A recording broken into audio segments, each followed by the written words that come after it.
Hey, it's Mark Ferguson with Investor More, and we're standing outside a house flip I just bought.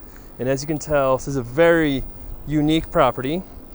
And I'm pretty sure my project manager, Nikki, who just saw it for the first time, is not digging it as much as I did, but we'll show you why. Very unique, very interesting property inside.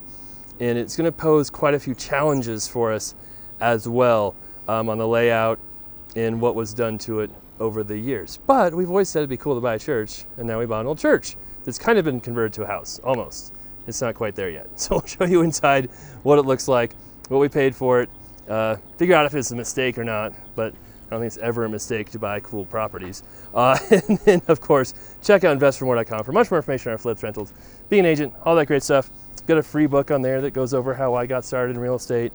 And then I've got 9 books on Amazon as well, with much more in-depth information.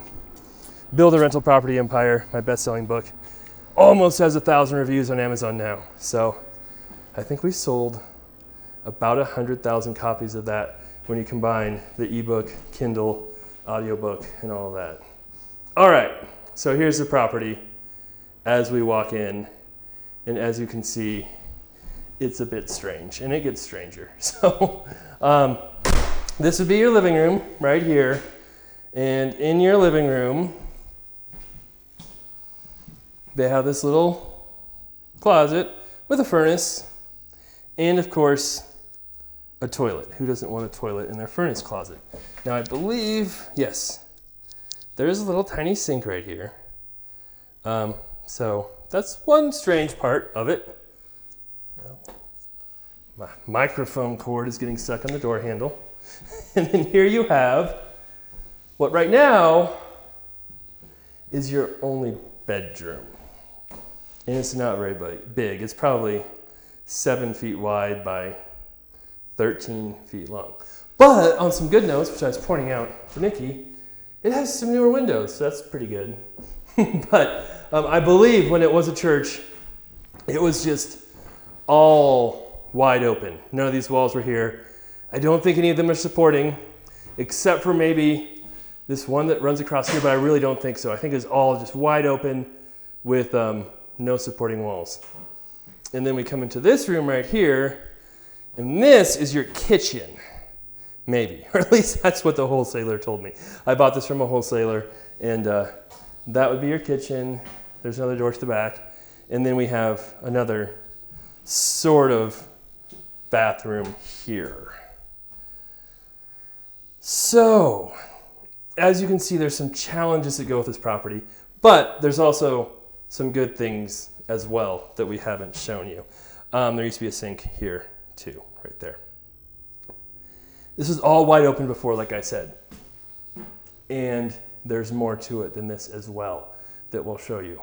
But before we go back there, I think this might be one where we have to completely just redo the whole floor plan. Because for one, it doesn't have a kitchen. I think most people want a kitchen nowadays. And so we need to do that. And the bathrooms, I don't think most people like having 2 half baths and not a full one together. So we might just blow out the furnace, this bathroom. Our idea is to maybe make this the new kitchen because the plumbing's over here. Blow out this wall right here. This would become kind of the new living room with your kitchen open together.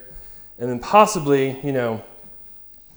make this a bedroom here. Maybe, I don't know exactly how this would work yet. Possibly expand this bathroom. We have some kind of room, seeing as how the water heater is in the hallway. And we might be able to make that a much better bathroom too, which would be nice. Now, what do we have that's extra? We will show you.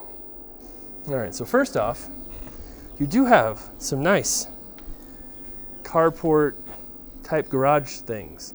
And these are fully enclosed except for the front, the garage door. And it's pretty good size. And you've got another one back there.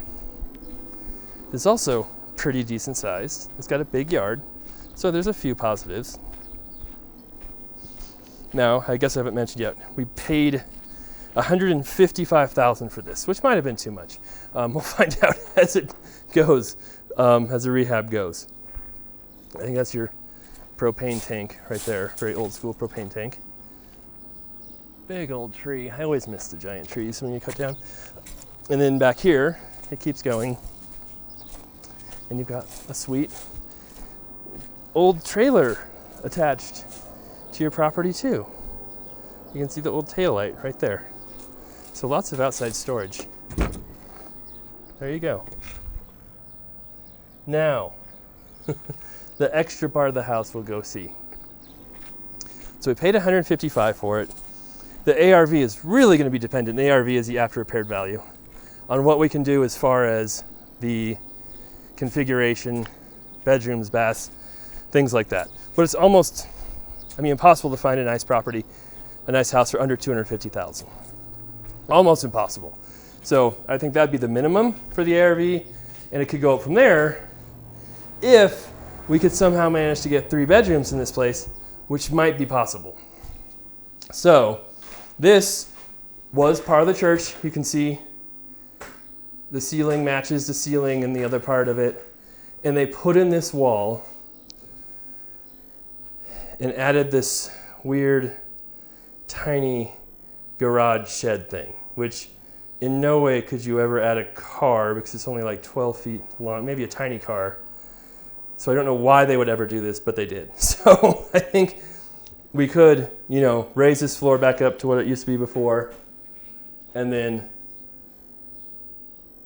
add doorways, something in that wall, and possibly add a bedroom or 2 back here. This space right here is like 21 feet wide by 12 feet deep. So it gives you an idea. The entire building, I think when I measured the inside of it, was about 21 by 43. So 800 some square feet. So it's not tiny, but it's not huge. And it just could be configured much better than a really weird 1 bedroom. So I don't think Nikki's real happy with me for a number of reasons, but one of them being, right, it's pretty weird and we're gonna have to do a lot of work. And then, we're gonna do some plumbing work, electrical work,